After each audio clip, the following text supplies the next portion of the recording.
Guys, Artosis here with another game from the CasterMuse Narak Star League, and this is a good one. We have up at 12 o'clock on Ascension, the one, the only, the legend, Stork. He is going up against a very strong up-and-coming Zerg. Everybody knows and respects him, yabsab. I'm sure you haven't heard of yabsab too much yet, but he's done very well in ACS, hitting the top 4. That's the Africa TV Challengers Star League for amateur players. He's way up at the top of the ladder, just a fantastic Zerg that is playing in everything right now, and definitely someone you're going to see a lot more of in the future. And of course, Stork. I mean, if you don't know Stork, then hey, welcome to Brood War. You have made a great choice. This is the greatest game in the whole world, and this is one of the greatest players of all time. Stork, one of the top 4 at the end of the Kespa era, alongside Bisu, Flash, and Jaedong. And just to be named with them shows the significance of what this guy has done. Just such a strong Protoss, and still very good to this day. He's a father and still streams a lot, plays in pro tournaments, and still a very strong Protoss. You're going to definitely see that here, I think. So, looks like it's going to be a gateway expansion. Of course, the map is Ascension, like I mentioned, which is basically 3-player Blue Storm. If you know Blue Storm, think about that, and then think what it would look like if you kind of ripped it partly in half and then added another main base. Yeah, it's a 3-player Blue Storm. And you can see both of them actually scouting towards the other location. Just to, I mean, they're obviously not there, so you're going to know immediately where your opponent is at. And of course, this is, I talk about it a lot with 3-player maps, so forgive me if you watch a lot of my stuff, but I love 3-player maps because they kind of force a lot of action. I find them to be much more action-filled than 2-player or 4-player maps because you can't really cut them in half, so there's a lot of battling that goes on. And I think Ascension's actually a really good one. We have a lot of interesting terrain changes. You can see the small choke. The small choke does let every type of unit through, unlike the original Blue Storm where only small units could fit. Anything does fit. So you can utilize this choke with your entire army. It won't screw up your pathing too bad, but it is a tiny choke, right? Then you have this double egg. Oh.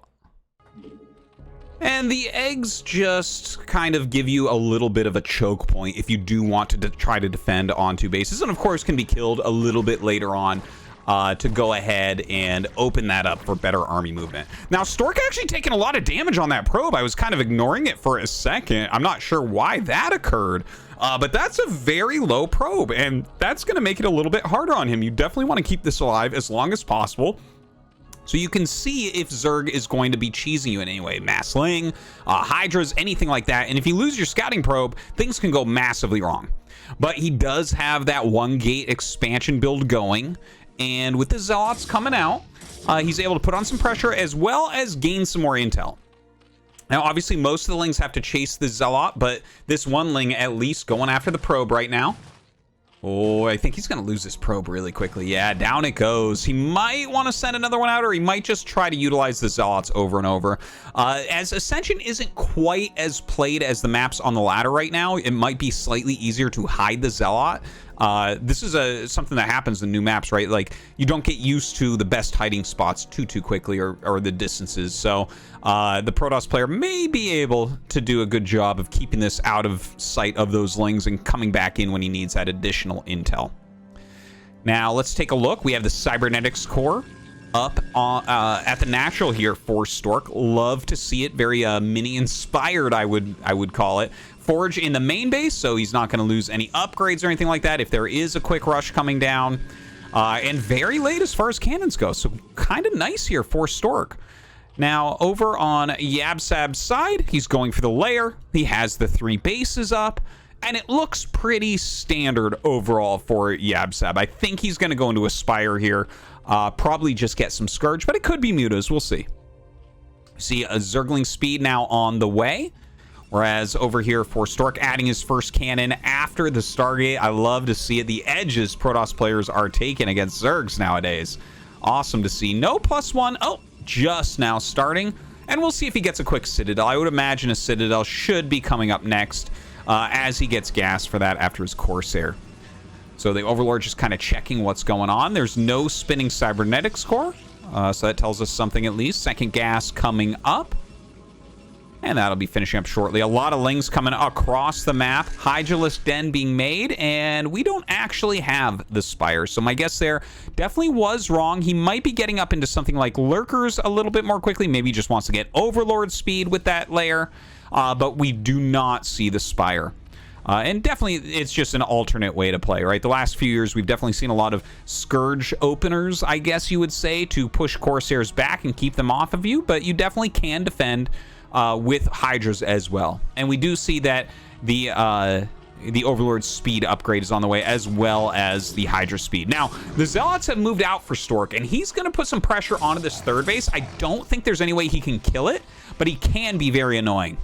Now, if there were just Scourge coming and no Hydralisk Den yet, this is much more powerful. But because there are Hydras popping out, he can hit these from range, and that's going to force them to come out to fight, which will allow the Lings to get better surface area here. So here we go. He starts hitting, and out come those Zealots. The Hydra actually taking a ton of damage there. Pretty good surface area overall for the Zealots, but of course, against an army this big, they are going to get picked off.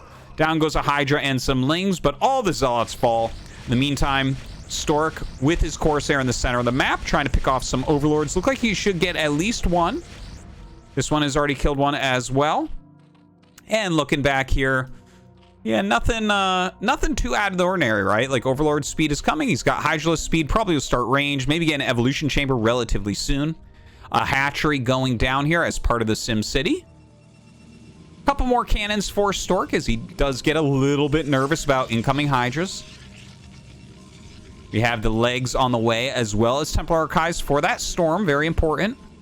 And actually getting +1 air attacks as well, even though we don't have a Spire as of yet. So I'm not sure how useful that will end up being, but you never know. Definitely, it's not a bad upgrade. It's not that expensive. Definitely helps the Corsairs a lot. And notice how he's not even making the Corsairs. So if there's a switch into Spire later, he definitely can get back into them, especially considering they'll have that +1 attack.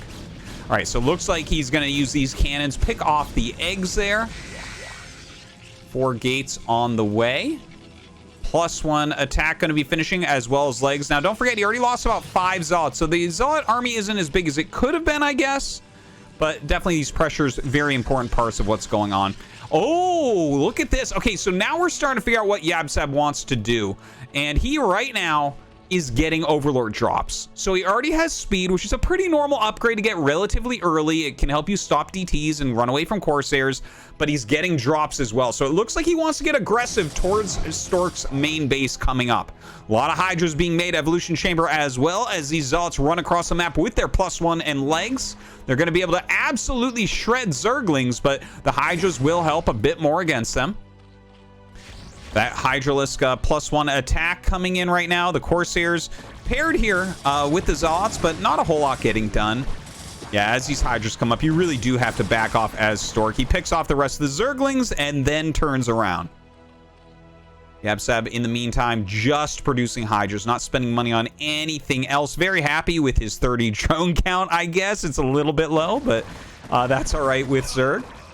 Looking over on Stork's side, Storm about halfway done. High Templars being produced. He does have a DT out on the map, but obviously the DT, you're going to have to be very sneaky with it, because with Overlord speed, it's something that can be dealt with relatively quickly.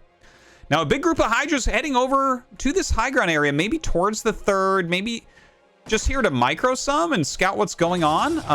Yeah, the Zealots, though, are in such big numbers. These Hydras can't really do too much. I think he wants to show pieces of his army to try to hide the fact that he's going for drops. If Stork has too much map presence, then, I mean, how are you going to get a drop-off, honestly? Now, Stork coming across the map, he has this DT. Lots of Overlords here, so it doesn't look like the DT can do too much right now. This one going to go ahead and hit these Hydras that are coming up for that flank. Ooh, these two DTs doing a great job pushing those back. Now the Zealot's going to get on top of a much smaller force of Hydras, and he has a Storm in here as well. The Storm goes down, well dodged there from Yabsab, and only 3 Hydras actually engaging at this moment. Looks like these did get away from the DTs, at least for now, but the Zealots getting some good fights right now. Stork flooding in with a lot of Zealots. But many, many Hydras being made, being pulled back through those hatcheries into those small choke points where the surface area for the melee units won't be as strong. And he pushes Stork back for now, but I think Stork's all right with that. I don't think he thought he would kill him or anything. Like, look at the gateway count, right? He's been on 4, 5, 6 gates. 6 gates really is pressure while teching and taking a third base, which is what you see here. If you want to fully attack on 2 bases, that's when you go for 8-gate play. But look at this. Yabsab now loading up his overlords. It looks like he has 16, maybe 18 Hydras about to drop in here. And not a lot of defense. A single photon cannon here in the main base. Zealots running in to clear this. And of course, Psystorm going to be a great weapon here as they're all clumped up. A great Psystorm does go out. He picks off that High Templar, but honestly, he can pick up these Hydras and get out of here. And he picks off the Nexus, getting out with most of the Hydras. This was a fantastic drop from Yabsab, really catching Stork off guard and reducing his economy greatly. Stork, it felt like, was playing a much stronger, straightforward macro game, but did not read into the drop tech here from Yabsab. I definitely am feeling for him. You can see he went up to observers a bit more quickly, so I think what he thought was going on was Hydra Lurker, which is pretty popular at the moment. But instead, the drops picking off his Nexus, and now Stork at a pretty big deficit, I think. He does have a lot more supply, and he does have this Nexus finishing.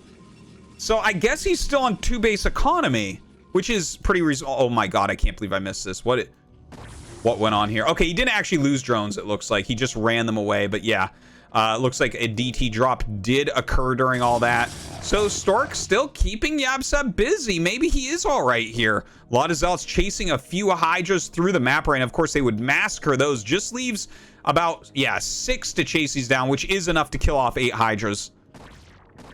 They even have that +1 armor. Very nice upgrade here for Stork as he continues to follow the little groups around. Wants to pick off as many units as possible. Ooh, a nice snipe there onto the Observer. But sacrificing 4 Hydras for an Observer is probably a losing battle on this size economy.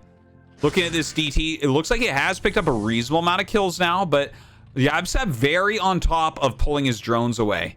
Still, only 38 workers right now. That's a little bit lower than what he really wants. Let's take a look over here. We have some cannons around the Nexus, a couple High Templars, a couple Observers. In the main base, the Nexus being retaken. Still a lot of healthy mineral patches here, so definitely something he wants to do. A lot of High Templars in there as well. So it looks like right now Stork is just kind of roaming the map with his Zealots, getting whatever damage that he can, while getting his economy back online, continuing those upgrades as well. All right, the Zealots getting on top of these Hydras.